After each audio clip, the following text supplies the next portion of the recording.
puji Tuhan.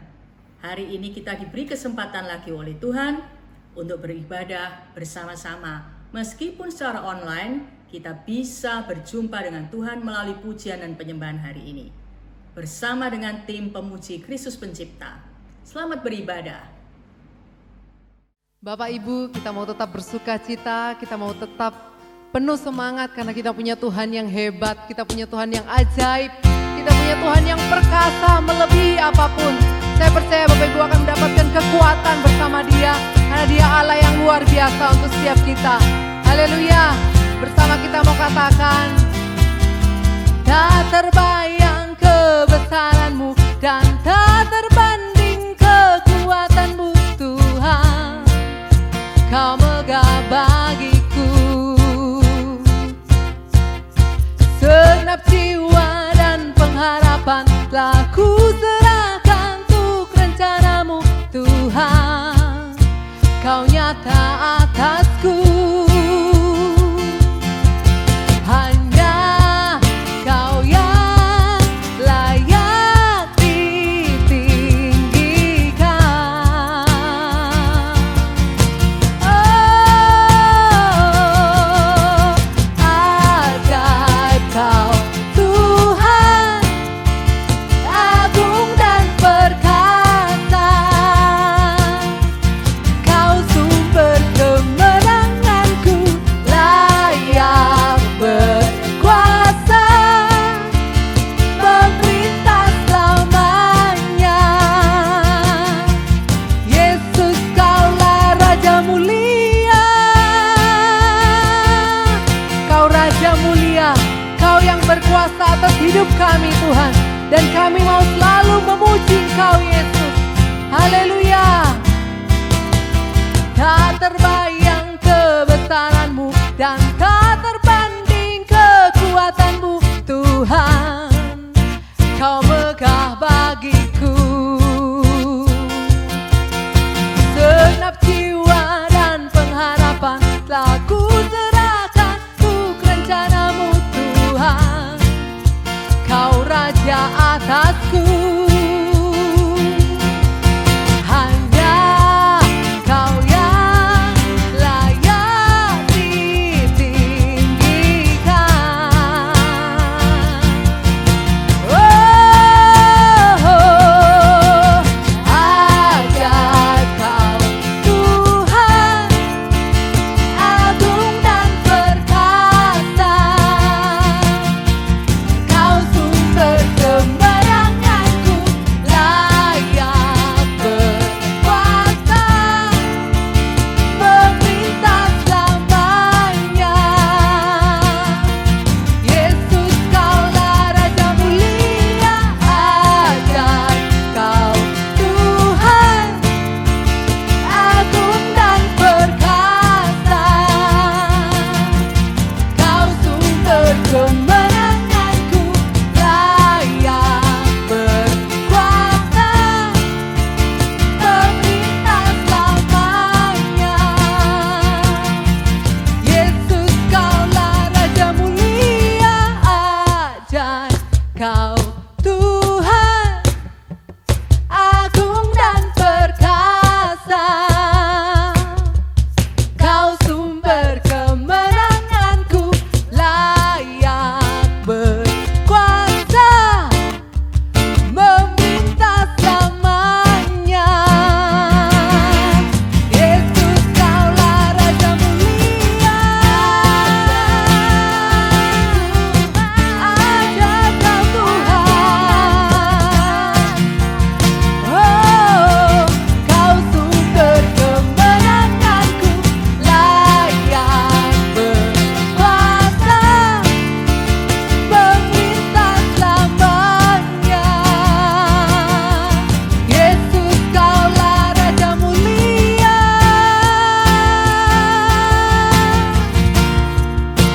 Raja mulia,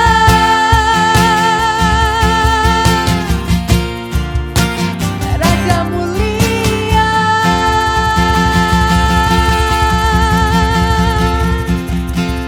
Ya Tuhan. Bapa, betapa kami bersyukur Tuhan. Kami punya Allah yang sungguh baik Tuhan. Engkau Allah yang selalu hadir dalam hati kami, memulihkan setiap kami Tuhan. Engkau yang menutup bungkus kami dengan kuasa darah-Mu Tuhan, menjagai setiap kami dan memulihkan kami Yesus. Terima kasih Tuhan, buat kasih-Mu, buat kebaikan-Mu Tuhan yang senantiasa melimpah buat setiap hati kami. Kami mau Tuhan selalu punya hati yang menyembah Engkau, meninggikan Engkau di atas segala-galanya Tuhan. Sebab Engkau Allah yang layak untuk kami tinggikan untuk selama-lamanya Yesus.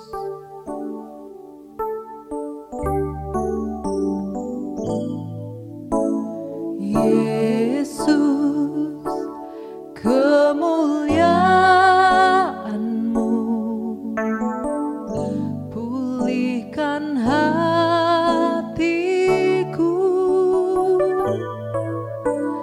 Yesus, kemuliaan-Mu berkati hidupku. Yesus, kemuliaan-Mu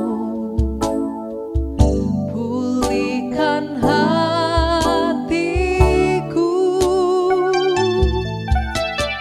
Yesus, kemuliaan-Mu berkati hidupku. Segala pujian syukur bagi-Mu, Kau hadir dalam hidupku.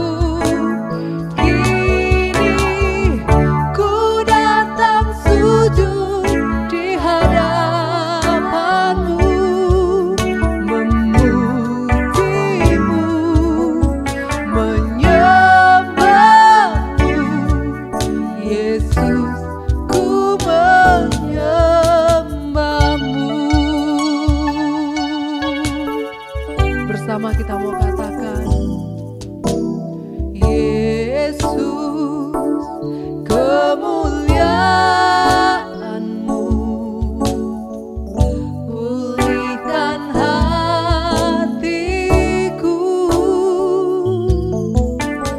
Yesus, kemuliaan-Mu berkati hidupku.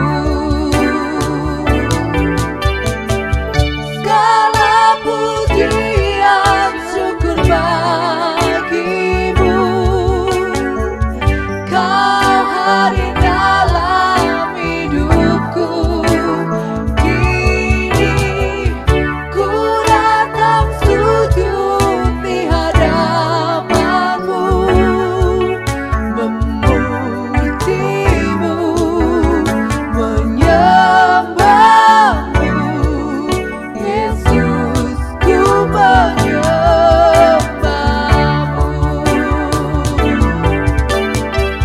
Segala pujian syukur bagi-Mu, Kau hadir dalam hidupku. Kini ku datang sujud di hadapan-Mu, memuji-Mu, menyembah-Mu. Yesus, ku menyembah-Mu.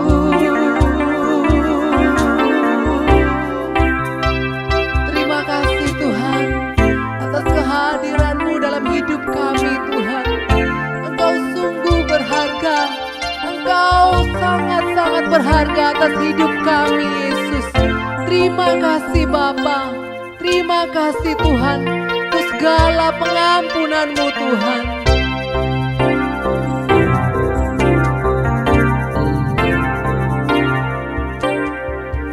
Segala pujian syukur bagi-Mu, Kau hadir dalam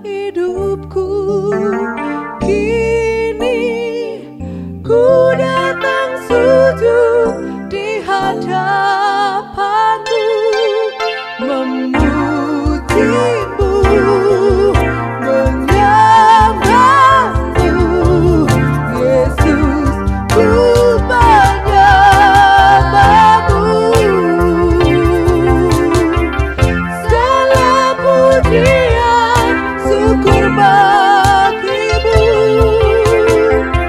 Kau hadir dalam hidupku. Kini ku datang sujud di hadapanmu, memujimu, menyembahmu. Yesus, ku menyembahmu, memujimu, menyembahmu. Yesus, ku menyembahmu, memujimu Tuhan, menyembahmu. Yesus, ku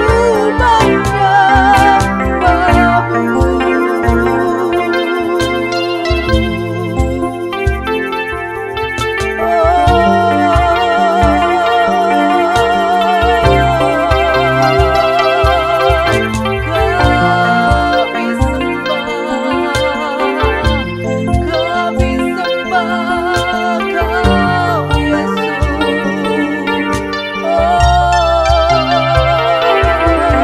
Terima kasih Tuhan atas kehadiran-Mu dalam hidup kami Tuhan.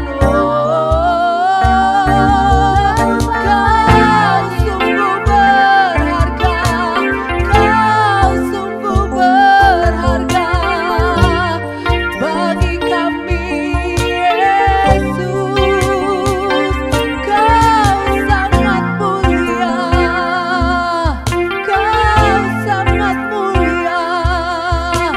Kami bersyukur, oh Yesus, kami memuji-Mu Tuhan. Kami tinggikan Kau selalu Yesus, sebab Kaulah yang layak. Kau Allah yang besar, Kau Allah yang besar di atas segala-galanya.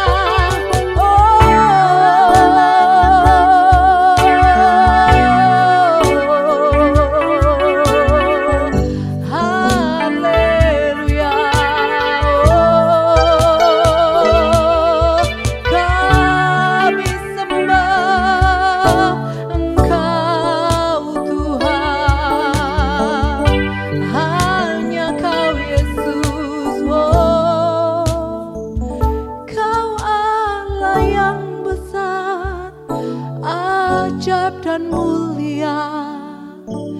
Kau Yesus yang sanggup membuatku terpesona.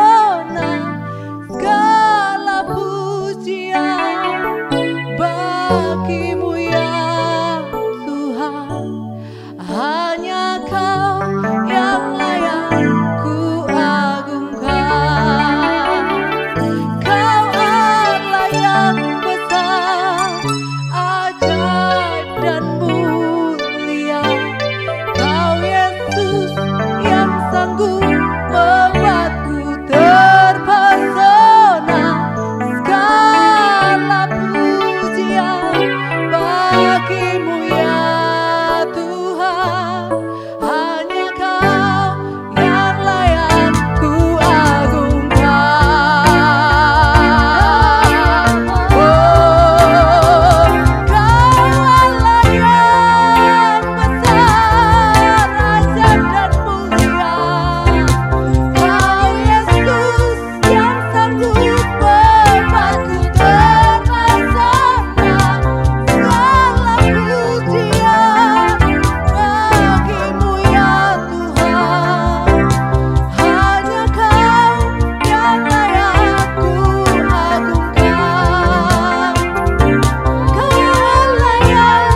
hanya bagi Engkau, Yesus kami yang hidup, Yesus kami yang bertata, Yesus kami yang berkuasa untuk selama-lamanya.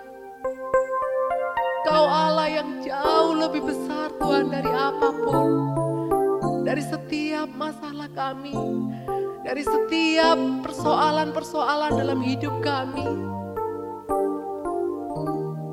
Kami percaya Tuhan, Engkau sanggup membuat kami melewatinya Tuhan. Engkau yang sanggup memulihkan kami. Engkau yang sanggup memberkati setiap kami, Yesus. Kami percaya Tuhan, dengan darah-Mu yang sudah tercurah buat setiap kami Tuhan, itu jauh-jauh lebih berharga Tuhan buat hidup kami. Itu jauh merupakan suatu anugerah buat setiap kami Tuhan. Betapa kami bersyukur dan betapa kami kagum dan terpesona akan kebaikan-Mu Tuhan, akan kasih karunia-Mu Tuhan buat setiap kami Yesus. Terima kasih Tuhan. Biarlah hati kami terus memandang wajah-Mu, terus melekat sama Engkau, terus melihat dan hanya fokus sama Engkau Yesus. Karena kami mau Tuhan selalu menyenangkan-Mu, menyenangkan hati-Mu Tuhan. Sebagai ucapan syukur kami, sebagai rasa bangga kami Tuhan, karena kami punya Allah yang besar seperti Engkau. Terima kasih Yesus, terima kasih. Biarlah Engkau selalu memberikan kekuatan buat setiap kami. Lewat perjamuan hari ini Tuhan, kami percaya darah-Mu dan tubuh-Mu Tuhan sudah menyucikan setiap kami. Membebaskan kami dari setiap dosa-dosa kami, setiap kesalahan-kesalahan kami Tuhan. Engkau yang sudah mengampuni setiap kami dan memberikan kemenangan buat setiap kami Tuhan. Terima kasih Yesus, terima kasih. Di dalam nama Yesus kami berdoa. Bersama saya katakan amin.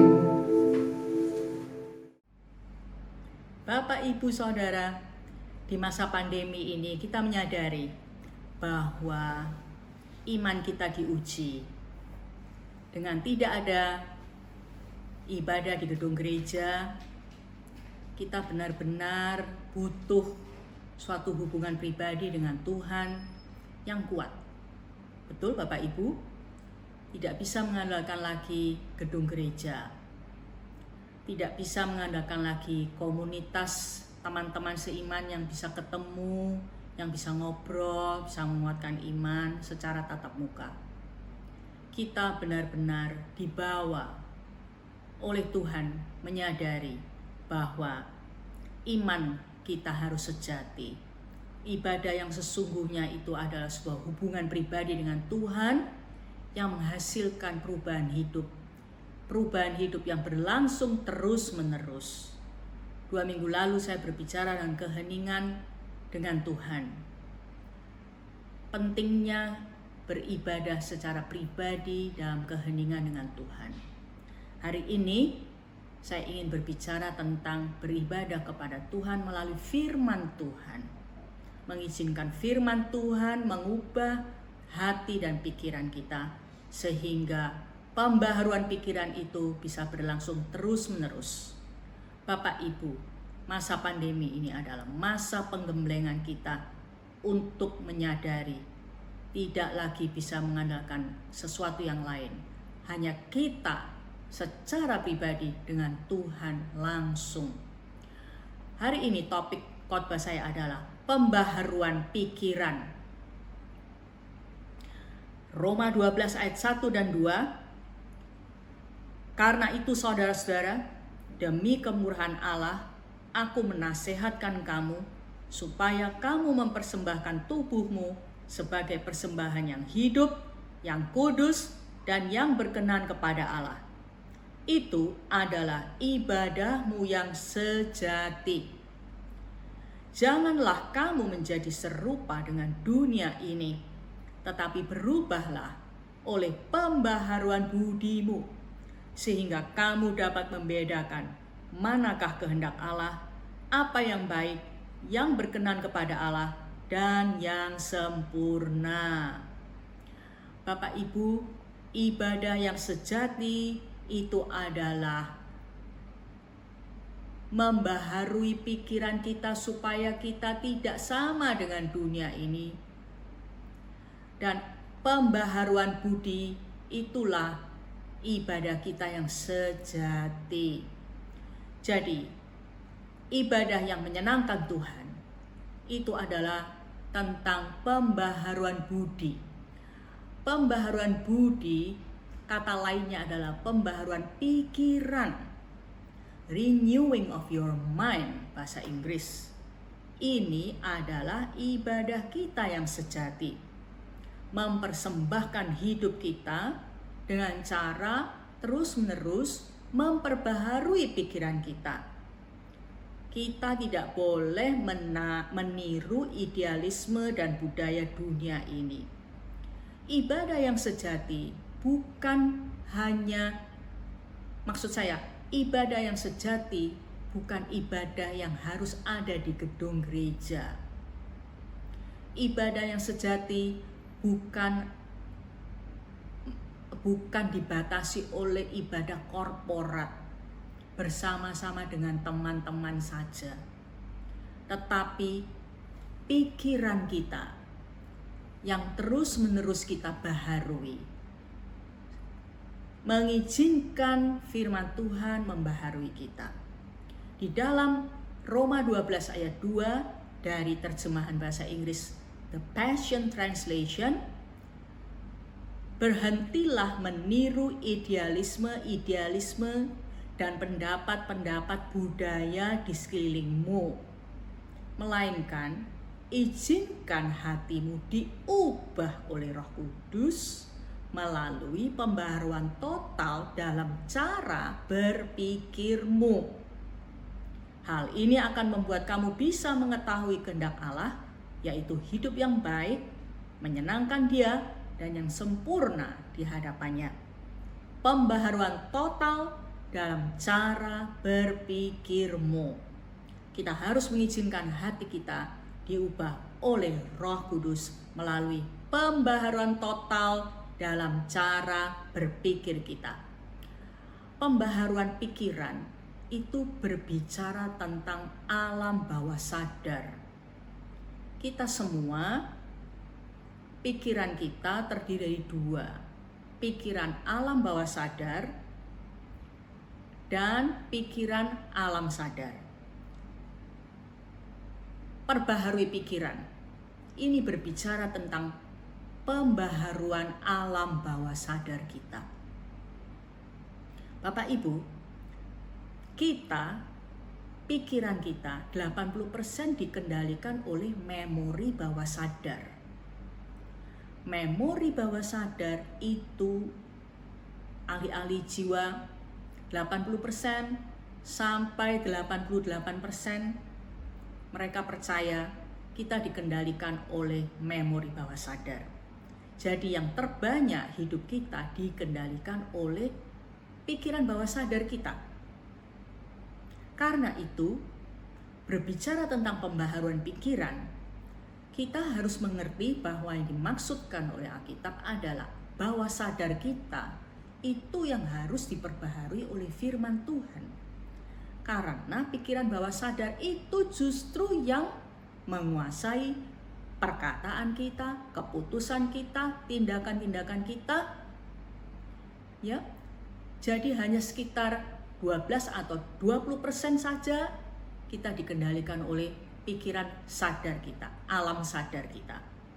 Bapak, Ibu, Saudara, memori bawah sadar itu menyimpan ingatan-ingatan di masa lalu. Sejak kita umur 0 tahun. Menyimpan trauma-trauma, pengalaman-pengalaman pahit yang tidak menyenangkan, itu semua disimpan di alam bawah sadar. Termasuk kebiasaan-kebiasaan yang terbentuk sejak usia dini, nilai-nilai pola asuh dari orang tua kita, nilai-nilai yang ditanamkan oleh orang tua kita, juga pergaulan-pergaulan yang berpengaruh kepada kita, itu semua disimpan di alam bawah sadar, termasuk pengaruh-pengaruh media, pengaruh musik yang saudara dengar, pengaruh bacaan yang saudara dengar, pengaruh film-film, games-games, hiburan-hiburan, sosial media, artikel-artikel, bacaan-bacaan di sosial media, itu semua disimpan di alam bawah sadar kita, termasuk kuasa kegelapan, termasuk tipu daya iblis, semua disimpan di memori bawah sadar kita atau alam bawah sadar kita. Jadi bayangkan betapa pentingnya alam bawah sadar kita diperbaharui oleh Roh Kudus melalui firman Tuhan. Jadi itu ibarat gudang. Kita menyimpan, menyembunyikan banyak hal di dalam alam bawah sadar kita.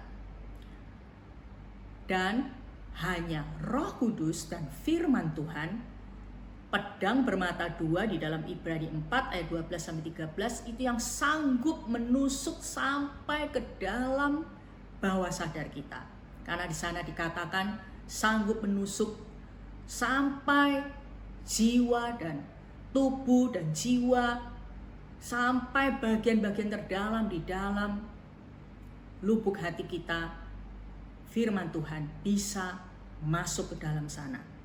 Bapak, Ibu, Saudara, istilah alam bawah sadar itu memang tidak ada di Alkitab.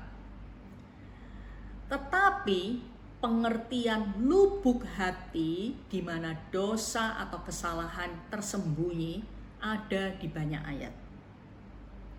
Di dalam Perjanjian Lama, istilah bahasa Ibrani keder. Keder itu 38 kali dipakai di dalam Perjanjian Lama, dan setengah dari 38 kali, sekitar 19 kali, itu diterjemahkan dengan lubuk hati, atau bahasa Inggris innermost part, innermost being, bagian yang terdalam.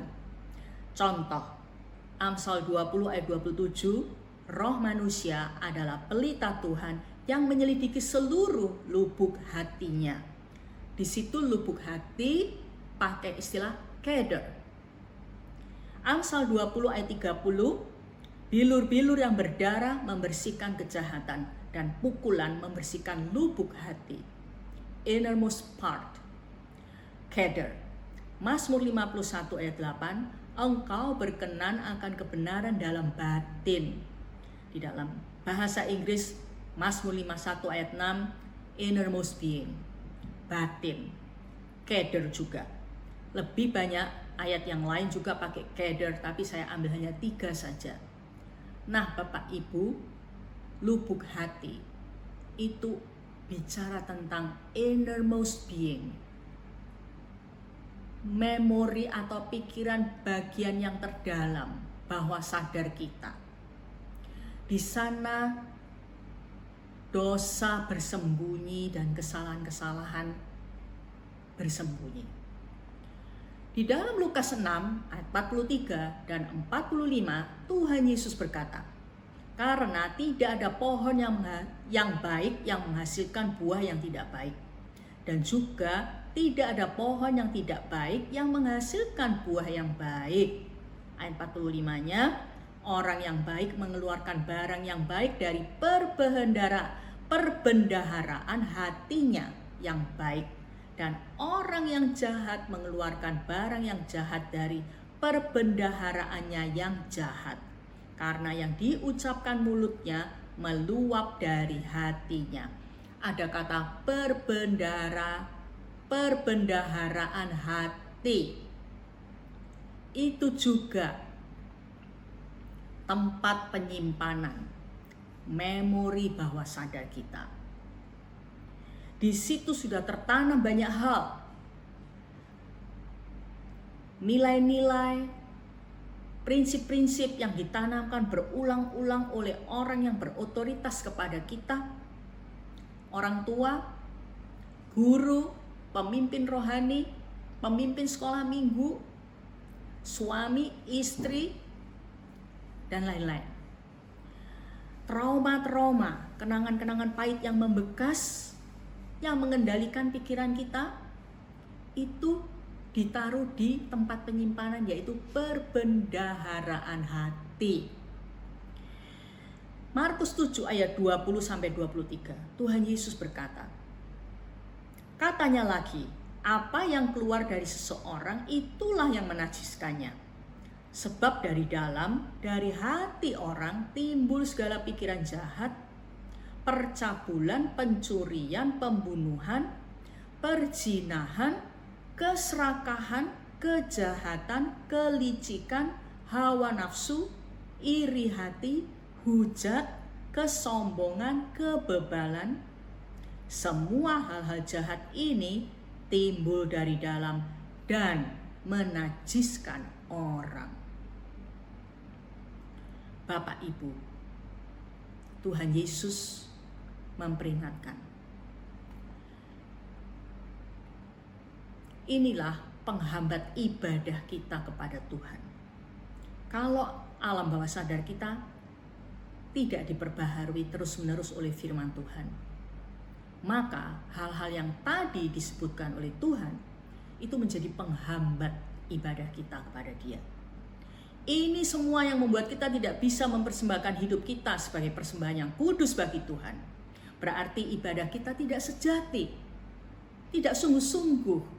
Karena ibadah yang sungguh adalah yang dari hati yang baik, hati bawah sadar yang telah diperbarui oleh firman. Maka saya mengajak untuk kita sungguh-sungguh jujur dan terbuka kepada Bapa, agar kita dipulihkan dari alam bawah sadar kita. Mungkin saudara berkata begini, aku sudah dibaptis, aku sudah bertobat, udah percaya Yesus lahir baru, aku gak mungkin kayak ada perzinahan, pencurian, keserakahan, iri hati, gak mungkin.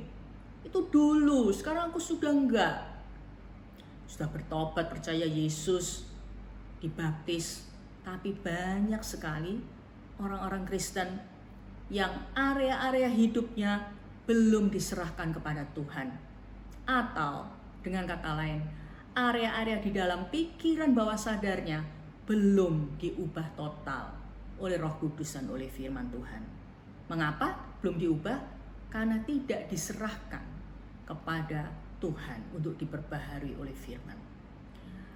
Beberapa contoh kasus nyata, Bapak Ibu, seorang pelayan Tuhan yang jabatannya sudah tinggi di gereja, cukup senior, setiap kali stres dalam pekerjaan, larinya ke pornografi. Setiap kali. Akhirnya apa? Akhirnya melakukan percabulan, perzinahan dengan perempuan yang bukan istrinya. Bapak Ibu, hal-hal seperti itu kan sering terjadi. Padahal di gereja pintar berkhotbah, sudah sangat tinggi jabatan pelayanannya. Kok bisa? Apa Bapak Ibu pikir orang itu belum dibaptis? Belum lahir baru? Bayangkan, pikirkan baik-baik. Bapak Ibu, ada lagi kasus yang lain. Dari kecil ditanamkan, uang adalah segala-galanya. Uang adalah segala-galanya. Akhirnya, orang ini meskipun sudah lama jadi Kristen, jadi pelayan Tuhan, sangat cinta uang. Ya, akibatnya ketika ada krisis keuangan, apa jadinya? Hutang. Atau keserakahan itu menjadi sifatnya. Selalu ingin beli barang-barang yang sebenarnya dia tidak mampu beli. Akhirnya hutang. Bapak Ibu, dalam pelayanan saya sering berjumpa dengan orang seperti ini. Penyakit hutang itu karena keserakahannya. Sehingga dikejar-kejar oleh debt collector sampai sembunyi keluar kota. Yang menghadapi adalah suaminya. Sampai suaminya itu sampai stroke 3 kali. Stroke yang keempat kali meninggal dunia. Dan si istri ini pernah konseling dengan saya melalui telepon. Bapak Ibu, kok bisa seperti itu? Ini pelayan Tuhan loh, udah lama loh di gereja, meskipun bukan jemaat Kristus Pencipta. Saya menjumpai banyak seperti ini. Bukannya keserakahan itu timbul dari hatinya dan menajiskan dia. Contohnya, pikiran bawah sadar yang tidak diperbaharui oleh Roh Kudus, tidak diserahkan kepada Roh Kudus. Bapak Ibu, yang lainnya, contoh lainnya, banyak sekali orang Kristen yang dikuasai oleh kecemasan, kekhawatiran, depresi. Itu adalah komsel ketakutan namanya. Ada komsel takut. Jadi karena roh ketakutan itu menguasai, pikiran bawah sadarnya dikuasai oleh ketakutan akibat trauma-trauma di masa kecil, masa lalu, ya Bapak Ibu, sehingga mudah cemas, mudah khawatir. Pikiran-pikiran bunuh diri terlintas. Padahal pelayan Tuhan loh, bukan orang non-Kristen. Pikiran-pikiran depresi itu membayangi dia. Ada suara-suara untuk bunuh diri aja. Karena takut, karena cemas dan depresi menghadapi persoalan-persoalan. Bapak Ibu, saya punya teman juga, jabatannya sudah tinggi di gereja lain itu. Bahkan itu tangan kanannya gembala sidang, Bapak Ibu. Tetapi dari kecil dia hidup dalam kemiskinan, sehingga dia sumpah dalam dirinya, aku tidak akan terus menjadi orang miskin. Aku lelah menjadi orang miskin. Akhirnya sekarang dia menjadi begitu materialistis. Dia mengejar karirnya. Dia berusaha keras untuk menjadi orang kaya. Sekarang dia kaya. Tapi sekarang dia meninggalkan pelayanan. Padahal dahulu adalah tangan kanan gembala sidang. Bapak Ibu, seperti ini mungkin Bapak Ibu punya teman-teman atau Bapak Ibu sendiri menderita masalah-masalah seperti ini. Itu adalah bukti, contoh-contoh nyata dari pikiran bawah sadar kita yang tidak diperbaharui, belum diperbaharui oleh Roh Kudus, oleh firman. Baptis, percaya Yesus, tetapi tidak menyerahkan pikirannya, tidak menjamin kehidupan rohani yang baik, tidak menjamin bisa beribadah sejati pada Tuhan. Sekarang saya mau bawa kepada suatu pertanyaan. Apakah Anda mengalami hal-hal seperti di bawah ini? Ketakutan, mudah cemas, khawatir, depresi, pikiran bunuh diri? Apakah saudara ketagihan games, ketagihan hiburan-hiburan, drama-drama Korea, film-film, ketagihan, keterikatan maksudnya? Apakah saudara termasuk orang yang suka pengen beli-beli barang-barang meskipun tidak perlu? Barang-barang yang saudara sebenarnya tidak mampu beli. Itu namanya keserakahan, cinta uang. Apakah saudara seperti itu? Apakah saudara dikuasai oleh hawa nafsu, kenajisan, percabulan, perzinahan, pornografi? Kalau stres, larinya ke sini. Nah, itu berarti ada segi-segi area-area di pikiran bawah sadar saudara yang belum diperbaharui. Di alam sadar saudara, saudara bisa menyampaikan firman, saudara bisa ngerti, tidak boleh, tapi saudara selalu kalah, selalu jatuh dalam masalah-masalah yang tadi saya sebutkan. Selanjutnya, apakah saudara juga mengalami selanjutnya hal-hal seperti ini? Kemarahan. Kemarahan ini bisa membuat saudara suka minder. Mengapa? Karena saudara sebenarnya itu marah sama diri sendiri. Malu tentang diri sendiri, marah. Kenapa aku kok bodoh? Kenapa aku kok gak bisa seperti temanku? Kenapa aku kok gini? Kenapa aku kok gagal dalam pelajaran? Kenapa aku gagal dalam pelayanan? Kenapa aku gagal dalam finansial? Mudah tersinggung, dendam, suka bermasalah dengan otoritas. Kalau disuruh taat pada aturan, suruh taat sama anjuran-anjuran pemimpin, paling nggak bisa, paling sulit. Itu berarti di alam bawah sadar saudara ada kemarahan-kemarahan. Penyebabnya banyak. Apakah saudara suka curiga? Selalu berpikir negatif tentang orang. Tertutup, nggak bisa terbuka. Suka tidak percaya kepada sesama. Terhadap suami istri juga tidak percaya. Selalu pikiran negatif. Itu berarti kecurigaan di pikiran bawah sadar saudara dikuasai oleh kecurigaan. Yang lainnya, apakah saudara seorang yang sombong? Buktinya apa? Tidak pernah mau mengakui kesalahan. Selalu merasa dirinya benar. Mau menang sendiri. Mengapa? Karena ditanamkan oleh orang tua. Jangan pernah mengakui kelemahanmu. Meskipun kamu salah, jangan pernah minta maaf. Tunjukkan bahwa kamu kuat. Bahwa kamu yang benar. Nah, itu kalau ditanamkan berulang-ulang, tumbuh menjadi kesombongan. Dan itu disimpan di alam bawah sadar. Oleh karena itu, hati saudara, pikiran sadar saudara, perilaku saudara, perkataan saudara dikuasai oleh kesombongan itu. Itu beberapa contoh, masih banyak lagi.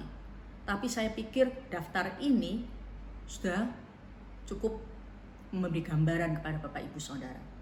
Kalau saudara masih mengalami jatuh bangun dalam area-area yang tadi saya sebutkan, ketakutan, ketagihan, keserakahan, hawa nafsu, kemarahan, kecurigaan, kesombongan, dan lain-lain, berarti saudara-saudara perlu bawah sadarnya, pikirannya diperbaharui.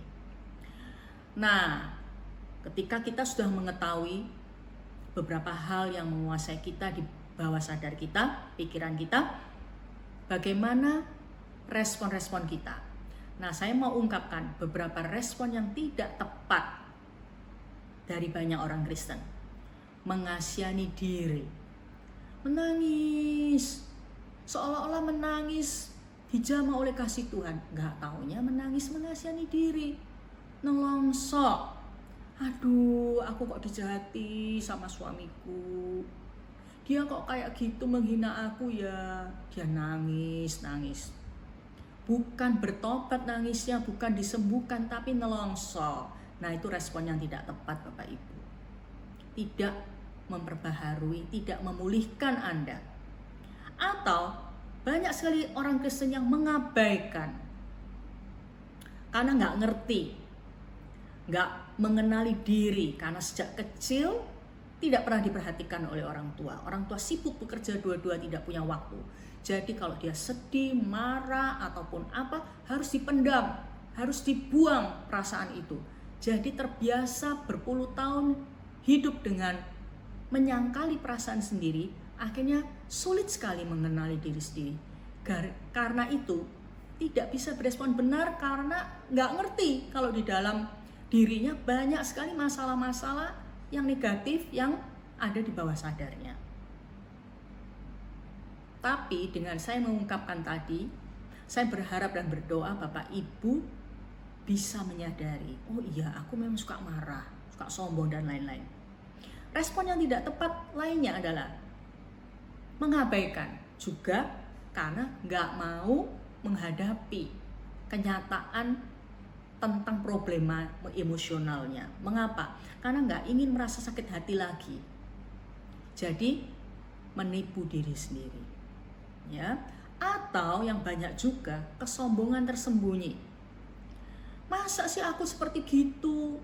Aku nih sudah PKS loh, aku sudah koordinator divisi loh, aku sudah pengkhotbah loh, aku sudah pendeta loh. Masa sih aku kayak gini? Enggak lah. Namanya manusia kan juga punya kelemahan. Nah, itulah dia Bapak Ibu. Tetapi kabar baiknya adalah Roh Kudus itu Parakletos kita, penasehat, salah satu arti Parakletos, konselor kita. Bapak Ibu, Roh Kudus itu konselor yang maha tahu, maha kuasa, maha hadir di dalam hidup kita. Dia akan menasehati dan menyembuhkan kita. Dia akan menyadarkan kita. Dia menerangi pikiran kita dengan kebenaran yang memerdekakan, yaitu firman Tuhan. Maka respon yang benar adalah mengakui dan menyerahkan kepada Bapa. Curhat kepada Bapa. Jujur, kalau Roh Kudus mengingatkan dan menyadarkan kita, jangan sombong. Jangan merasa, masa sih aku gini?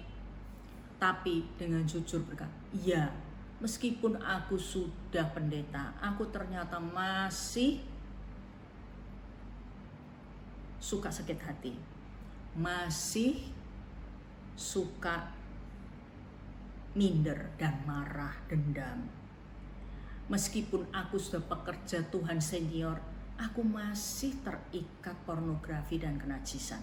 Mengakui dan biarkan Roh Kudus menyucikan kita dari segala dosa kita, menyembuhkan kita dari trauma-trauma dan luka-luka hati kita yang tersimpan di alam bawah sadar.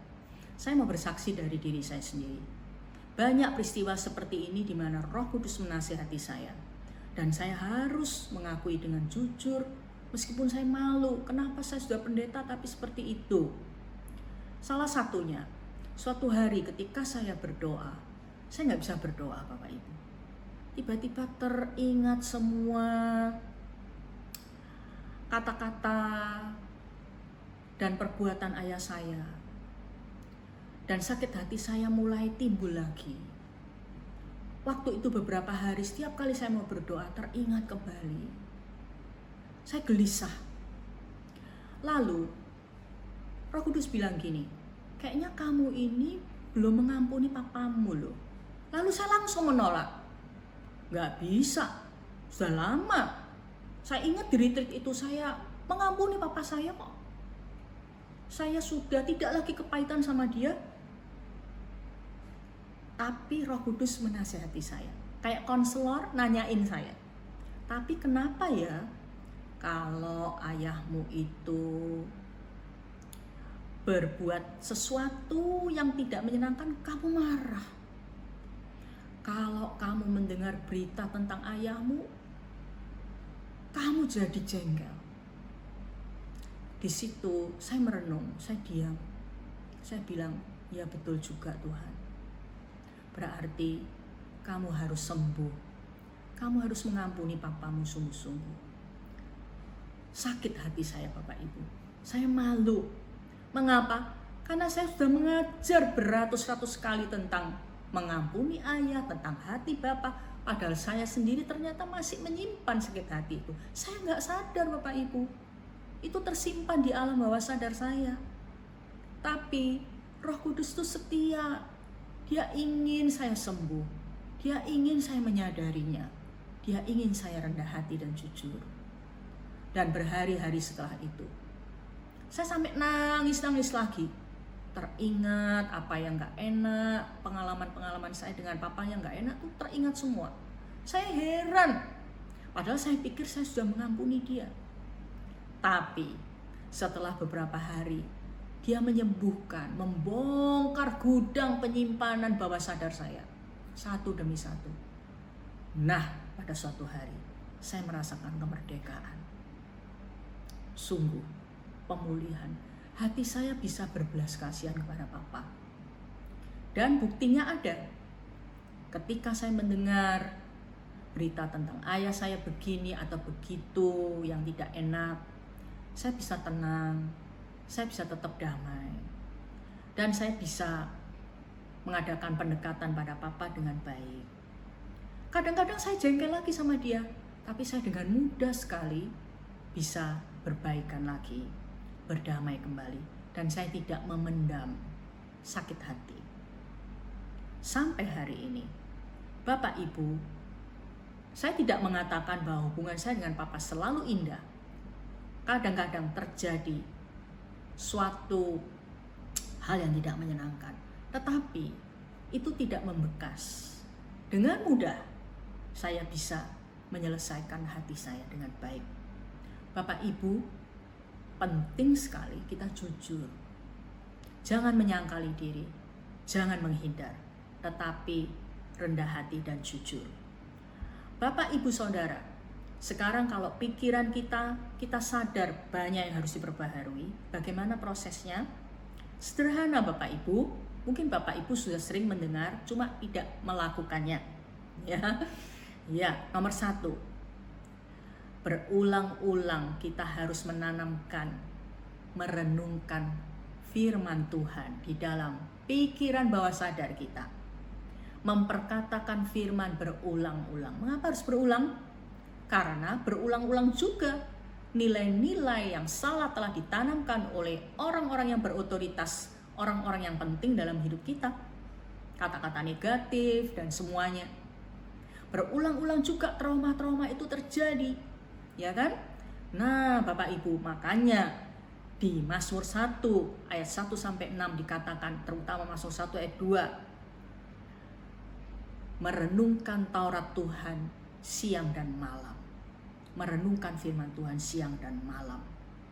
Yosua 1 ayat 8, memperkatakan firman, memperkatakan Taurat siang dan malam.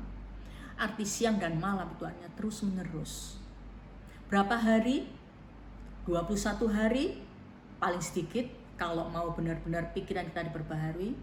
Kalau 21 hari masih belum benar-benar menang secara total, dilanjutkan sampai 90 hari, 3 bulan. Itu menurut pakar-pakar ilmu jiwa, menurut ahli-ahli, ilmuwan-ilmuwan, bagian syaraf, bagian otak. Bapak Ibu, kalau mau berubah secara permanen, harus melalui proses yang terus-menerus minimal 3 minggu sampai 3 bulan. Bapak Ibu, merenungkan firman Tuhan, memperkatakan firman Tuhan dalam situasi yang tenang, serileks mungkin. 2 minggu lalu saya mengajarkan tentang keheningan dengan tenang, dengan hening, memperkatakan firman Tuhan, ya, dengan tenang, dengan santai kita bayangkan firman Tuhan itu. Tahu firman Tuhan berbeda dengan merenungkan firman. Tahu firman, Bapak Ibu, contoh-contoh nyata yang tadi saya paparkan, itu pelayan-pelayan Tuhan yang bisa ngajar firman loh, di gereja, udah pinter berkhotbah loh Bapak Ibu, tahu firman, bisa mengajar, tapi jatuh dalam dosa perzinahan. Stres, lari pornografi, akhirnya perzinahan. Bagaimana bisa? Tahu firman banyak kan? Bisa mengajar firman, hafal firman, tapi tidak memperkatakan. Khusus pada area kenajisan itu, dia tidak memperkatakan ayat-ayat tentang kekudusan, ayat-ayat tentang pertobatan, ya, kepada dirinya. Beda tahu firman dengan memperkatakan firman. Kalau Jemaat Kristus Pencipta udah tahu banyak, punya juga buku doa yang mendatangkan kuasa, buku kecil berakar dalam kasih Bapa. Bapak Ibu, juga ayat-ayat yang lain, tidak terbatas pada 2 buku itu saja. Bapak Ibu, hal-hal yang negatif yang masih terjadi, yang menguasai pikiran bawah sadar saudara, itu harus dibaharui pikiran kita dengan memperkatakan firman yang berlawanan. Nah, saya akan mempersiapkan ayat-ayat sebagai tindak lanjut dari khotbah ini. Hal-hal yang tadi saya ungkapkan, ya, masalah-masalah emosional, masalah-masalah dosa dari dalam pikiran bawah sadar kita yang menguasai itu, saya akan menindaklanjuti dengan kasih ayat-ayat yang bisa Bapak Ibu renungkan, perkatakan berulang kali, ya, supaya Bapak Ibu menang, pikirannya benar-benar dimerdekakan, alam bawah sadarnya terus-menerus diperbaharui sampai disucikan dari segala dosa. Dan Kolose 3 ayat 9-10, pembaharuan pikiran itu harus terus menerus. Tidak boleh kita puas. Cek hidup saudara, di area mana Bapak Ibu masih kalah, masih gagal, di area mana. Perlu pembaharuan terus menerus. Karena di dalam Kolose 3 ayat 9-10, jangan lagi kamu saling mendustai, karena kamu telah menanggalkan manusia lama serta kelakuannya, dan telah mengenakan manusia baru yang terus-menerus diperbaharui. Terus-menerus diperbaharui untuk memperoleh pengetahuan yang benar menurut gambar Khaliknya. Dalam TSI, Kolose 3 ayat 10, sekarang kita sudah diberikan pakaian yang baru, yaitu hidup yang baru, yang semakin hari berubah, supaya lebih mencerminkan sifat-sifat Yesus sendiri. Allah pencipta yang menjadikan hal ini di dalam diri kita, karena kita sudah mengenal Dia melalui Yesus. Gambar Khaliknya, itu dalam TSI lebih jelas, TSI, mencerminkan sifat-sifat Yesus sendiri. Bapak Ibu, itulah tujuan kita. Itulah ibadah yang sejati. Hari ini kita akan mengadakan perjamuan kudus. Salib itu telah menjadikan kita manusia baru. Status kita adalah manusia baru, ciptaan baru di dalam Kristus, karena salib Yesus. Roma 6 ayat 6, karena kita tahu bahwa manusia lama kita telah turut disalibkan, supaya tubuh dosa kita hilang kuasanya, agar jangan kita menghambakan diri lagi kepada dosa. Ayat 11, demikianlah hendaknya kamu memandang dirimu maksudnya, bahwa kamu telah mati bagi dosa, tetapi kamu hidup bagi Allah dalam Kristus Yesus. Bapak Ibu, dalam perjamuan kudus hari ini, Tuhan Yesus mau membebaskan saudara. Tuhan Yesus ingin saudara dan saya menyerahkan pikiran bawah sadar kita untuk diperbaharui terus-menerus. Responi Tuhan, responi firman Tuhan dengan hati yang rendah dan jujur. Hari ini, mari kita siapkan hati kita untuk bersekutu dengan tubuh dan darah Yesus, menyucikan hati nurani kita, menyucikan dan mengampuni segala dosa yang timbul karena semua yang kita simpan di pikiran bawah sadar kita. Bapak Ibu, mari kita ambil roti. Bapak Ibu mungkin sudah siapkan biskuit atau roti. Mari kita datang kepada Bapa di surga. Terima kasih Bapa di surga untuk firman-Mu. Kami mau rendahkan hati kami. Meskipun kami Kristen sudah lama, Kristen pelayan Tuhan, jabatan rohani begitu tinggi dalam gereja. Tapi Bapa, kami mengakui seringkali ada bagian-bagian di dalam pikiran bawah sadar kami yang menguasai kami. Ketika ada tekanan-tekanan tertentu, masalah-masalah tertentu, hal itu muncul. Tuhan, ampuni kami. Kami ingin mempersembahkan tubuh kami, baharui pikiran kami sebagai ibadah yang sejati kepadamu. Hari ini Bapa, kami mengingat salib Yesus yang menjadikan kami manusia baru, mati bagi dosa dan hidup bagi Allah. Biarlah Roh Kudus melalui firman Tuhan hari ini terus berbicara kepada jemaat Kristus Pencipta, sampai kami semuanya menyucikan diri kami, menyerahkan dengan jujur isi hati kami kepadamu. Pikiran kami dibaharui. Terima kasih Bapa di surga. Bapak Ibu Saudara, mari kita angkat roti atau biskuit yang Bapak Ibu telah siapkan. Saudara-saudara semuanya, roti ini adalah persekutuan dengan tubuh Yesus. Mari kita makan bersama-sama dan mengucapkan di dalam nama Yesus.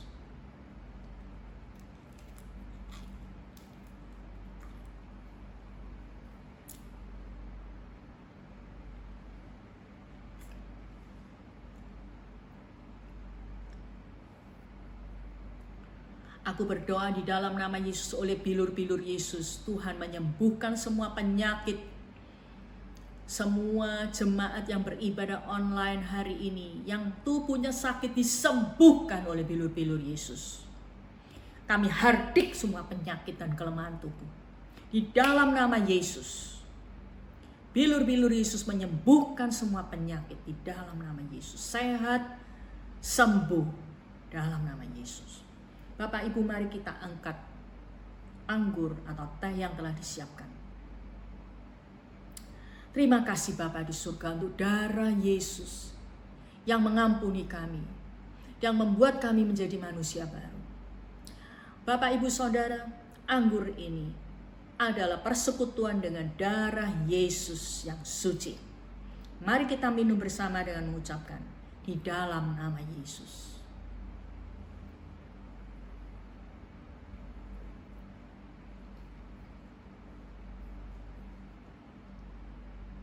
Bapa, terima kasih untuk kuasa perjamuan kudus, untuk kuasa salib-Mu. Hamba telah berhenti menyampaikan firman-Mu, tapi hamba berdoa biar Roh Kudus menyelidiki kami terus, menasihati kami sebagai konselor, dan menyembuhkan kami. Ungkapkan semua yang tersembunyi, supaya kami disembuhkan, dipulihkan, dan dibaharui. Di dalam nama Yesus. Amin. Bapak Ibu, saya mau mengumumkan beberapa hal. Pertama, tentang ibadah di gereja lagi.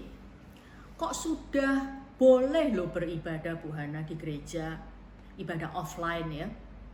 Kok gereja kita masih belum? Mungkin Bapak Ibu ada yang bertanya seperti itu.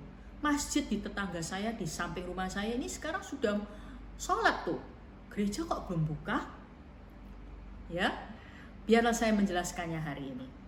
Bapak Ibu, Persatuan Gereja Indonesia, yaitu PGI, yaitu lembaga resmi yang mewakili gereja yang selalu berhubungan dengan menyuarakan aspirasi gereja, dan pemerintah juga himbauan-himbauan dan seruan-seruannya disampaikan melalui PGI. 2 minggu yang lalu mengadakan meeting dengan para pengurus BAMAK dan pendeta-pendeta, meskipun saya tidak sempat hadir karena bertepatan dengan meeting pelayanan yang lain. Di sana wakil dari PGI meminta gereja untuk tidak terburu-buru membuka ibadah di gedung gereja. Mengapa? Karena ada 3 gereja di Kota Bogor, Bandung, dan Batam yang menjadi klaster penularan COVID-19. Karena itu gereja lumayan disorot, diwanti-wanti oleh pemerintah pusat dan daerah supaya jangan sampai ada gereja yang menjadi epicentrum baru atau klaster baru penularan COVID-19. Jadi diwanti-wanti untuk tidak terburu-buru. Yang kedua, pengurus GPI Surabaya yang ketuanya adalah Bapak Sudi Dharma menginstruksikan kepada Gembala Sidang seluruh GPI di Surabaya untuk menunggu aba-aba dari mereka untuk mengadakan ibadah di gedung gereja lagi. Karena mereka terus-menerus juga mengikuti perkembangan di Surabaya. Sementara ini Surabaya termasuk kota yang sangat parah penularannya. Angka penularan masih sangat tinggi. Ya, Bapak Ibu. Dan tiap hari Kamis, Bapak Sudi Dharma sebagai Ketua BAMAK dan pengurus BAMAK yang lainnya juga dengan pemuka-pemuka agama yang lain juga tiap Kamis pasti meeting dengan Gubernur Khofifah untuk menerima update dari Gubernur dan juga untuk menyuarakan aspirasi gereja-gereja di Surabaya kepada Gubernur. Jadi BAMAK dan BPD GPI adalah sumber yang kredibel yang kita bisa jadikan acuan untuk mulainya ibadah di gedung gereja. Tapi poin yang terakhir dari saya adalah kalau ada ibadah lagi di gedung gereja, namanya ibadah new normal, itu benar-benar tidak bisa seperti dahulu, sempurna seperti dahulu persis. Harus taat pada protokol-protokol kesehatan yang ditetapkan oleh wali kota dan oleh pengurus GPI. Nah, beberapa protokol kesehatan itu akan membuat kita merasa tidak nyaman. Sehingga dengan demikian ibadah online masih tetap harus ada. Bapak Ibu harap sabar dan percaya kepada para pembuat keputusan di tingkat kota, juga di GBI, kapan kita harus mulai. Semuanya itu bukan karena takut, tapi karena mementingkan keamanan dan kesehatan Bapak Ibu sebagai jemaat dan sebagai warga kota Surabaya. Bukan karena takut, tapi supaya gereja kita jangan sampai ada kasus penularan. Terima kasih untuk pengertiannya Bapak Ibu. Semoga semua pertanyaan bisa terjawab dengan penjelasan saya yang singkat ini. Selanjutnya, Koram Dio 85 New Normal setiap Selasa pukul 19.30. Ya, Bapak Ibu tetap ada dan Bapak Ibu ikuti bersama-sama live di Instagram tentang Koram Dio 85 yang di rumah masing-masing. Seperti sudah saya umumkan sejak 2 minggu lalu, pemimpin di awal pertemuan telepon mengajak doa, kemudian berdoa sendiri-sendiri di rumah, dan pada akhirnya sharing bersama melalui telepon. Saya harap itu dijalankan dengan baik. Bapak Ibu, khusus pada hari Selasa pukul 5 sampai pukul 10 pagi berdoa sendiri-sendiri di rumah yang new normal tadi ya. Tetapi kalau sore yang jadwalnya pukul 17 sampai pukul 21, bergabunglah di Instagram Live Krisban pukul 19.30. Pelaksanaannya, pemimpin kelompok akan mengingatnya timnya 1 hari sebelum hari H jadwal Koram Dio, dan berdoa sendiri-sendiri di rumah pada hari dan jam yang sama. Banyak menaikkan pujian penyembahan kepada Bapa pada waktu berdoa bersama, berdoa juga untuk pokok doa yang diingatkan oleh Roh Kudus, atau mengikuti pokok doa yang sudah diberikan oleh PKS melalui grup WA atau grup lain. Kalau ada kendala dengan jadwal yang sudah ada, harap menghubungi Ibu Ruth. Mari sekarang kita berdoa untuk para menteri kabinet kerja supaya segera melakukan tindakan yang nyata serta menunjukkan kinerja yang maksimal dalam menghadapi krisis kesehatan dan krisis ekonomi dampak pandemi COVID-19 di Indonesia. Agar Gubernur Jawa Timur, Ibu Kofifa, dan Ketua Gugus Tugas Jatim, Dr. Joni, beserta Wali Kota Ibu Risma bersatu padu dalam menangani COVID-19 di Surabaya yang masih tinggi penyebarannya. Yang ketiga, agar jemaat Kristus kita semakin berakar kuat dalam Tuhan dan disiplin membangun keheningan bersama Bapa, sehingga kita semuanya memiliki iman yang sejati sebagai murid Kristus. Mari kita berdoa Bapak Ibu. Bapa di surga, kami mau berdoa syafaat untuk para menteri kabinet kerja agar bisa melakukan tindakan yang nyata serta menunjukkan kinerja yang maksimal dalam menghadapi krisis kesehatan dan krisis ekonomi akibat pandemi COVID-19 ini. Tuhan, beri hikmat, beri sense of crisis kepada setiap menteri sesuai dengan seruan Bapak Presiden Jokowi untuk benar-benar berbuat yang terbaik dalam krisis pandemi di Indonesia, menangani krisis ekonomi dan krisis kesehatan dengan secepat mungkin dan setepat mungkin. Terima kasih Bapa di surga. Kami berdoa juga untuk Gubernur Jawa Timur, Ketua Gugus Tugas, dan Wali Kota kami agar rukun, bersatu padu, sepakat untuk benar-benar menangani COVID-19 yang masih tinggi penularannya. Kami meminta penyertaan-Mu Bapa, minta kerukunan, kesehatian, kesepakatan di antara mereka semuanya. Terima kasih Bapa di surga, sertai para pemimpin kami, sertai aparat pemerintah, menteri-menteri kami, mereka membutuhkan Engkau. Kami berdoa agar jemaat, kami sebagai jemaat Kristus Pencipta semakin berakar kuat dalam firman, semakin disiplin dalam membangun keheningan pribadi bersama Engkau, sehingga kami jadi murid Kristus yang sejati, beribadah dengan iman yang sejati, beribadah bukan tergantung pada gedung gereja, tetapi beribadah dengan sungguh-sungguh dari hati, mengalami pembaruan-pembaruan hidup, perubahan-perubahan hidup yang nyata, menjadi saksi Kristus yang diurapi Roh Kudus. Terima kasih Bapa. Sekarang Bapak Ibu Saudara, Tuhan memberkati saudara. Allah Bapa, Allah Putra, Allah Roh Kudus, berkat yang sempurna dari Tritunggal kita, dan Roh Kudus mengurapi kita semuanya menjadi saksi Kristus, menjadi pelaku firman, dan menjadi surat Kristus yang terbuka, sehingga nama Tuhan dikenal, dipuji melalui hidup kita. Di dalam nama Yesus. Amin.